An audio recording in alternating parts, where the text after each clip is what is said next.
We're going to start with the kneeling hip hinge.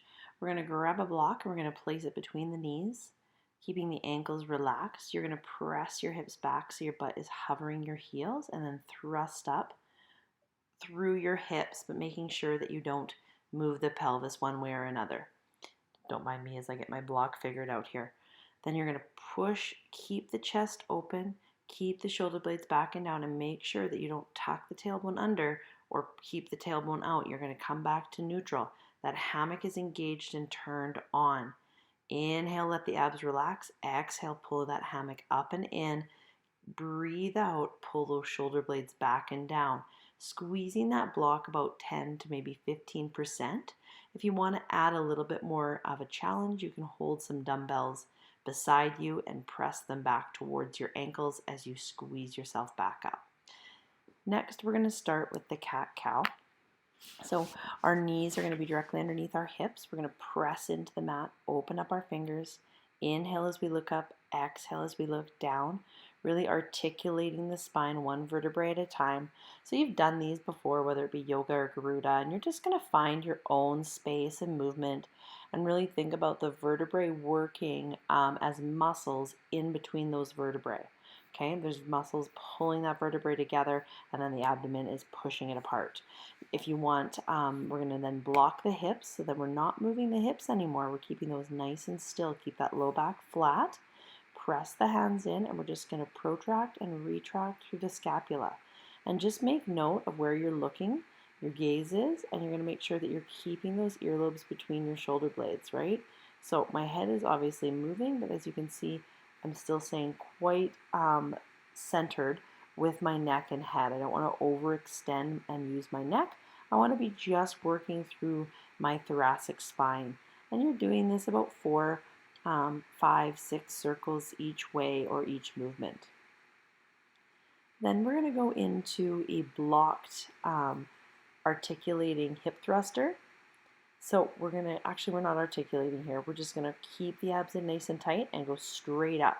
So keeping those feet open, keeping the feet evenly pressed into the floor, squeezing that block at about 10%, keeping the shoulder blades relaxed, breathing out, keeping that abdomen so that we're not really seeing a lot of movement here. The movement is happening in the glutes. If you want to add a little bit of difficulty, you're going to hold the weights over top of your hip flexors. Every time you're just having a gentle 5% squeeze on that block, keeping the feet grounded, keeping the ribs in, so you're pressing up through that flat abdomen.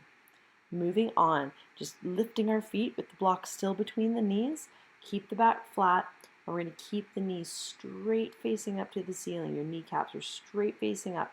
Keep the ankles apart. This is where our low back is going to be a little bit more flat, but we want to make sure that tailbone falls through the floor. Keeping the connection of the abdominals, we're using the sides of our obliques. And every time we breathe, we're pulling those shoulder blades down, and we're using that transverse abdominis to hold us in that spot so we're not moving a lot of upper body. Okay, keeping the hold on that block. Then we're going to go into the hip reset. So we're going to squeeze as we breathe out, and then we're going to do an inhale and an inhale side to side. Squeeze again, breathe out, inhale, inhale. Notice where the feet placement is. It's going to go outside of the foot, inside of the foot on opposite sides. The block is going to move, and that's okay. Be aware of where your hips are rocking back and forth. But every time in the center, you're taking that breath and squeezing that block. Now, we're going to bring our legs up in the air. We're moving on to a dead bug. We're going to squeeze, press the hands into the knees or into the middle of the quads. Okay, you can either do just repetitions where you're pressing and relaxing, pressing and relaxing. Remember, you're doing it with a breath, or you can do a cross section where your opposite hand is on your leg and you're lifting up through the back of that neck, gently gazing into the abdomen. Keep that tailbone nice and long. Breathe it out, press in, press the hand and the knee together, and you're going to feel that abdomen working really, really hard. Moving on, this is our scooping legs. So we're lying leg drop. Again, 10% of that inner thigh, keeping the ankles relaxed, and you're only going to drop those legs into that scoop as far as you can go down. So you can superset this one with the dead bug. You can do the hip reset and then do these two back to back as a superset. We're going to make sure we're breathing and notice that my hips, as I bring my legs away from my body, my hips are not moving. Keep the hips and the ribs the same distance apart. All right, we're going to get off the floor, let the blood come back down to the toes before you start. We're going to put the block between the knees. Find your neutral position for your knees and your feet and your abdominals all the way up through your spine. Remember, we're going to keep our elbows forward and just slightly in front of our ribs, directly down from our armpits. And we're going to turn those arms just a little bit out into that rotation so that we're feeling that stretch across the chest. We're going to come up just to where we feel the knot in the bicep and a nice, slow, controlled range of motion as long as it's controlled and you're not feeling that you're using your upper traps or too much forearm. Then we're going to move on to the kneeling press. I like pressing anything over my head, especially with SI, in a kneeling position because you're a lot less likely to arch your back. We're going to squeeze that block. Keep the elbows directly underneath your wrist. And as you come down, the muscles underneath your armpit are working in opposition of the shoulder muscles. As you bring them down, you're going to feel those muscles engage to take that tension that you might want to put into your neck. So you're pressing up, breathing out on the way up, inhaling on the way down. And you can slow the movement as much as you need to and decrease the repetitions depending on how you're feeling. Then we're going to go into a row and a kickback. So we're just adding on, we're going to hinge over top of our heels. We're going to pull the weights up, kick it back, and inhale as we let it back down. Remember, there's a place and time where you're probably going to let your abs relax so you don't keep that back arched.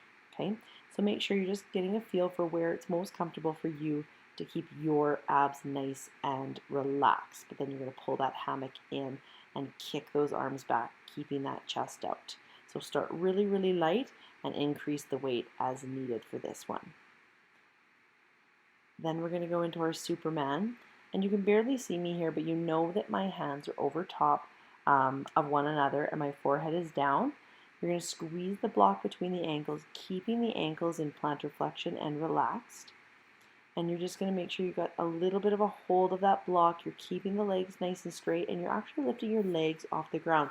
Think about lifting your knees away from the ground as you do your 15 repetitions. We're going to finish off this exercise program with 15 pull-throughs, okay? 15 might be a little bit much, but make sure that you know the blocks aren't too far away. You can keep your hands open. And remember, I call them the pull through because you really are pulling through with the abdomen. You're keeping your arms and shoulders solid and you're pulling through with that belly button, trying to get as much range of motion as we can. Notice my earlobes are directly in between my shoulder blades. They're not moving too much. So 15 repetitions. Shake out the legs a little bit here. I always play around with either a stretch or lifting my legs, stretch through the neck, maybe a tricep or shoulder stretch here to finish it off.